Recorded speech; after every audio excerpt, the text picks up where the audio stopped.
America के उपराष्ट्रपति JD Vance ने साफ अल्फाजों में बोल दिया है कि राष्ट्रपति डोनाल्ड ट्रंप अमेरिका को किसी लंबे युद्ध में खींचना नहीं चाहते हैं।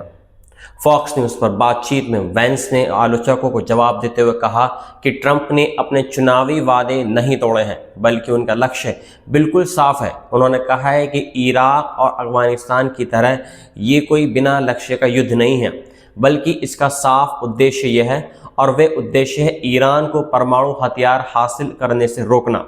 वेंस ने कहा कि राष्ट्रपति ट्रंप देश को तब तक युद्ध में नहीं ले जाएंगे तब तक कोई स्पष्ट रणनीतिक मकसद तय ना हो, और इस बार मकसद सीमित और स्पष्ट है, यानी तेहरान की परमाणु और मिसाइल क्षमताओं को खत्म करना। उनका ये बयान ऐसे समय में आया है जब अमेरिका और इजराइल की संयुक्त सैन्य कार्रवाई के बाद पूरा मध्य पूर्व यानी मिडल ईस्ट आग में झुलस रहा है। इजराइल के प्रधानमंत्री बेंजामिन नेतन्याहू ने भी इस संघर्ष को अंतहीन युद्ध मानने से इनकार कर दिया, यानी ये लंबा नहीं खींचेगा ये युद्ध। उन्होंने साफ कहा कि युद्ध शांति का एक रास्ता खोल सकता है। नेतन्याहू ने दावा किया कि जिस तरह अब्राहम समझौते के तहत 4 अरब देशों के साथ शांति समझौते हुए, उसी तरह ईरान के खिलाफ संयुक्त कार्रवाई आगे और कई नए समझौतों का रास्ता खोल सकती है। उन्होंने कहा ये जो युद्ध है ये लंबा खींचने वाला नहीं है, बल्कि क्षेत्रीय स्थिरता की दिशा में एक कदम है। हालांकि ज़मीनी हालात इस दावे से काफ़ी अलग तस्वीर दिखा रहे हैं। सऊदी अरब ने घोषणा की है कि उसकी वायु रक्षा प्रणाली ने रियाद और अल खर्ज के पास 8 ड्रोन मार गिराए हैं। रक्षा मंत्रालय के प्रवक्ता मेजर जनरल तुर्की अल मलिकी ने कहा कि सभी ड्रोन को समय रहते नष्ट कर दिया गया है और कोई बड़ा नुकसान नहीं हुआ है। इससे पहले अमेरिकी दूतावास रियाद पर भी कम से कम 2 ड्रोन हमले हुए थे, जिससे सीमित आग और मामूली ये कि नुकसान हुआ है। ये संकेत ऐसे समय में हुए हैं जब खाड़ी देशों में अमेरिकी ठिकाने भी सीधे निशाने पर हैं। पाकिस्तान से भी बहुत बड़ी खबर सामने आई है, जहां इस्लामाबाद स्थित अमेरिकी दूतावास ने सुरक्षा हालात का हवाला देते हुए सभी वीज़ा अपॉइंटमेंट रद्द कर दिए हैं। यह आदेश इस्लामाबाद के साथ लाहौर और कराची वाणिज्य दूतावासों पर भी लागू होगा और 6 मार्च तक प्रभावी रहेगा। कराची में हालात तब बिगड़े जब संयुक्त अमेरिका और इजराइल के हमलों में ईरान के सर्वोच्च नेता अयतुल्लाह अली खामेनेई की मौत की खबर के बाद में प्रदर्शनकारियों ने अमेरिकी वाणिज्य दूतावास पर धावा बोल दिया।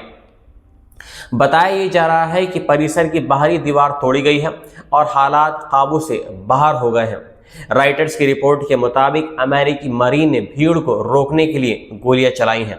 हालांकि ये साफ नहीं है कि उनकी गोली में किसी की मौत हुई है या नहीं हुई है, लेकिन जो स्थानीय प्रशासन के अनुसार कम से कम इसमें 10 लोग मारे गए हैं और कई लोग घायल हुए हैं। ये घटना इस बात का संकेत है कि युद्ध का असर अब दक्षिण एशिया तक पहुंच चुका है और जन आक्रोश अमेरिकी ठिकानों के खिलाफ भड़क रहा है। उधर लेबनान में इजरायली सेना ने दक्षिणी बैरूत के अल कुबैरी और हरीक इलाकों में खाली करने का नया आदेश जारी कर दिया है। सेना के प्रवक्ता अविचाय अदराई ने सोशल मीडिया पर नक्शे जारी करते हुए कहा कि उन इलाकों में मौजूद लोग तुरंत वहां से हट जाएं, क्योंकि वहां हिजबुल्लाह से जुड़ी गतिविधियां हो रही हैं, एक्टिविटीज़ हो रही हैं। हिजबुल्लाह ने जवाब में कहा कि इजरायली हमलों का जवाब देना उसका एक वैध अधिकार है, उसका खुद का राइट है। उसने कहा कि 2024 में हुए युद्ध विराम समझौते के बावजूद इजराइल ने लगातार आक्रामक कार्रवाई की है और राजनीतिक तथा कूटनीतिक कोशिशें असफल रही हैं। इसलिए मिसाइल और ड्रोन हमले आत्मरक्षा का हमारा कदम है। हिजबुल्लाह ने यह भी कहा कि बिना जवाब के आक्रमण जारी नहीं रह सकता।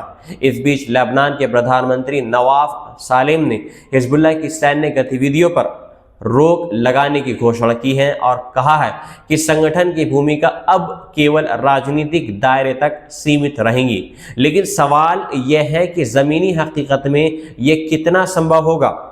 जब सीमा पार हमले जारी हैं, क्षेत्रीय तनाव के बीच ऊर्जा बाजारों में भी उथल पुथल मची हुई है। स्ट्रेट ऑफ हॉर्मोज के लेकर ईरान की चेतावनी और खाड़ी क्षेत्र में ड्रोन हमलों के कारण वैश्विक तेल और गैस आपूर्ति पर इसका खतरा मंडरा रहा है। अगर ये संघर्ष लंबा खिंचता है तो तेल की कीमतें $100 से ऊपर जा सकती हैं और वैश्विक महंगाई की नई लहर उठ सकती है। ऐसे में जेडी वेंस और नेतन्याहू दोनों ये संदेश देने की कोशिश कर रहे हैं कि ये सीमित लक्ष्य आधारित अभियान है, एक कैंपेन है, लेकिन ज़मीन पर जो हालात बता रहे हैं वो एक युद्ध की तरफ इशारा कर रहे हैं, जिसमें ईरान, इजराइल, अमेरिका, सऊदी अरब, लेबनान और अब पाकिस्तान जैसे देश भी सीधे प्रभावित हो रहे हैं। आने वाले दिन ये तय करेंगे क्या ये संघर्ष, क्या ये वॉर, क्या ये युद्ध सीमित दायरे में रहेगा या फिर ये इराक और अफगानिस्तान की तरह लंबा खींचने वाला है। लेकिन अध्याय बनेगा, एक हिस्ट्री बनेगी। फिलहाल बयानबाजी में इसे छोटा और उद्देश्यपूर्ण बताया जा रहा है, लेकिन क्षेत्रीय अस्थिरता और बढ़ते हमले इस बात का संकेत दे रहे हैं कि हालात काबू में रखना आसान नहीं हो रहा है अमेरिका के लिए। दुनिया की निगाहें अब वॉशिंगटन, तेहरान, तेल अवीव और रियाद पर टिकी हुई हैं, क्योंकि यहाँ लिए गए फैसले आने वाले हफ्तों में वैश्विक राजनीति और अर्थव्यवस्था की दिशा तय करने वाले हैं और आने वाले दिन यह तय करेंगे कि इसमें अमेरिका, ईरान और इजराइल किस मोड़ पर यहाँ पर खड़े हुए हैं। जिस तरीके से पूरे मिडल ईस्ट के अंदर इजराइल और अमेरिका ने उथल पुथल यहाँ पर मचाई हुई है और अपनी आत्मरक्षा के लिए ईरान ने जो बैलिस्टिक मिसाइलों का वो हमला कर रहा है अमेरिकन ठिकानों के ऊपर, पूरे खलीज के जो कंट्रीज थे वहाँ पर, उसका खामियाजा पूरे आम नागरिकों को, आम पब्लिक को और देश की इकोनॉमिक्स को झेलना पड़ रहा है। मिलता हूँ आपसे एक नई रिपोर्ट के साथ में। जय हिंद। अमेरिका के उपराष्ट्रपति जेडी वेंस ने साफ अल्फाजों में बोल दिया है कि राष्ट्रपति डोनाल्ड ट्रंप अमेरिका को किसी लंबे युद्ध में खींचना नहीं चाहते हैं। फॉक्स न्यूज़ पर बातचीत में वेंस ने आलोचकों को जवाब देते हुए कहा कि ट्रंप ने अपने चुनावी वादे नहीं तोड़े हैं, बल्कि उनका लक्ष्य बिल्कुल साफ है। उन्होंने कहा है कि इराक और अफगानिस्तान की तरह ये कोई बिना लक्ष्य का युद्ध नहीं है, बल्कि इसका साफ उद्देश्य यह है और वे उद्देश्य है ईरान को परमाणु हथियार हासिल करने से रोकना। वेंस ने कहा कि राष्ट्रपति ट्रंप देश को तब तक युद्ध में नहीं ले जाएंगे तब तक कोई स्पष्ट रणनीतिक मकसद तय ना हो, और इस बार मकसद सीमित और स्पष्ट है, यानी तेहरान की परमाणु और मिसाइल क्षमताओं को खत्म करना। उनका ये बयान ऐसे समय में आया है जब अमेरिका और इजराइल की संयुक्त सैन्य कार्रवाई के बाद पूरा मध्य पूर्व यानी मिडल ईस्ट आग में झुलस रहा है। इजराइल के प्रधानमंत्री बेंजामिन नेतन्याहू ने भी इस संघर्ष को अंतहीन युद्ध मानने से इनकार कर दिया, यानी ये लंबा नहीं खींचेगा ये युद्ध। उन्होंने साफ कहा कि युद्ध शांति का एक रास्ता खोल सकता है। नेतन्याहू ने दावा किया कि जिस तरह अब्राहम समझौते के तहत 4 अरब देशों के साथ शांति समझौते हुए, उसी तरह ईरान के खिलाफ संयुक्त कार्रवाई आगे और कई नए समझौतों का रास्ता खोल सकती है। उन्होंने कहा ये जो युद्ध है ये लंबा खींचने वाला नहीं है, बल्कि क्षेत्रीय स्थिरता की दिशा में एक कदम है। हालांकि ज़मीनी हालात इस दावे से काफ़ी अलग तस्वीर दिखा रहे हैं। सऊदी अरब ने घोषणा की है कि उसकी वायु रक्षा प्रणाली ने रियाद और अल खर्ज के पास 8 ड्रोन मार गिराए हैं। रक्षा मंत्रालय के प्रवक्ता मेजर जनरल तुर्की अल मलिकी ने कहा कि सभी ड्रोन को समय रहते नष्ट कर दिया गया है और कोई बड़ा नुकसान नहीं हुआ है। इससे पहले अमेरिकी दूतावास रियाद पर भी कम से कम 2 ड्रोन हमले हुए थे, जिससे सीमित आग और मामूली ये कि नुकसान हुआ है। ये संकेत ऐसे समय में हुए हैं जब खाड़ी देशों में अमेरिकी ठिकाने भी सीधे निशाने पर हैं।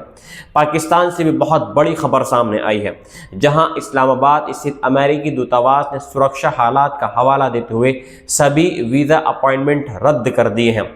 यह आदेश इस्लामाबाद के साथ लाहौर और कराची वाणिज्य दूतावासों पर भी लागू होगा और 6 मार्च तक प्रभावी रहेगा।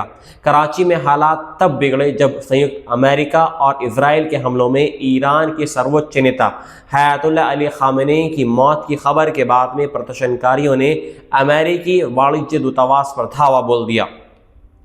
बताया जा रहा है कि परिसर की बाहरी दीवार तोड़ी गई है और हालात काबू से बाहर हो गए हैं।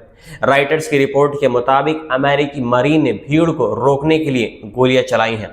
हालांकि ये साफ नहीं है कि उनकी गोली में किसी की मौत हुई है या नहीं हुई है, लेकिन जो स्थानीय प्रशासन के अनुसार कम से कम इसमें 10 लोग मारे गए हैं और कई लोग घायल हुए हैं। ये घटना इस बात का संकेत है कि युद्ध का असर अब दक्षिण एशिया तक पहुंच चुका है और जन आक्रोश अमेरिकी ठिकानों के खिलाफ भड़क रहा है।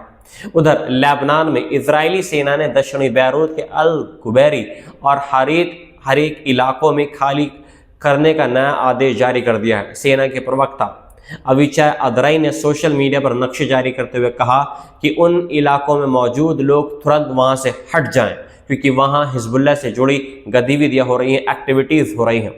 हिजबुल्लाह ने जवाब में कहा कि इजरायली हमलों का जवाब देना उसका एक वैध अधिकार है, उसका खुद का राइट है। उसने कहा कि 2024 में हुए युद्ध विराम समझौते के बावजूद इजराइल ने लगातार आक्रामक कार्रवाई की है और राजनीतिक तथा कूटनीतिक कोशिशें असफल रही हैं। इसलिए मिसाइल और ड्रोन हमले आत्मरक्षा का हमारा कदम है। हिजबुल्लाह ने यह भी कहा कि बिना जवाब के आक्रमण जारी नहीं रह सकता।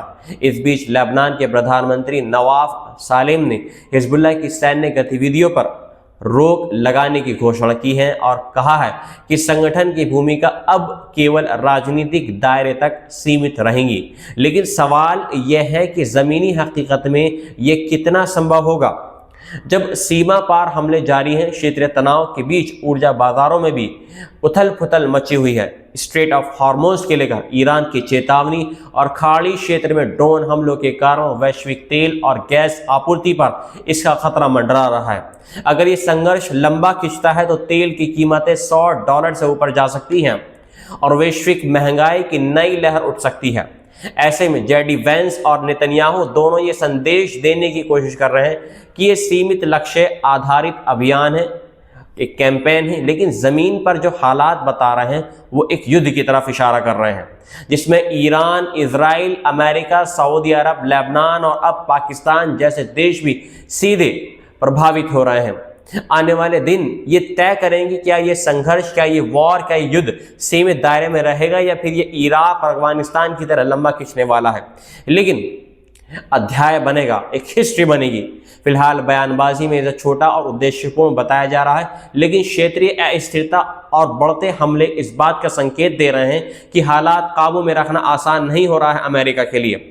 दुनिया की निगाहें अब वॉशिंगटन, तेहरान, तेल अवीव और रियाद पर टिकी हुई हैं, क्योंकि यहाँ लिए गए फैसले आने वाले हफ्तों में वैश्विक राजनीति और अर्थव्यवस्था की दिशा तय करने वाले हैं और आने वाले दिन ये तय करेंगे कि इसमें अमेरिका, ईरान और इजराइल किस मोड़ पर यहाँ पर खड़े हुए हैं।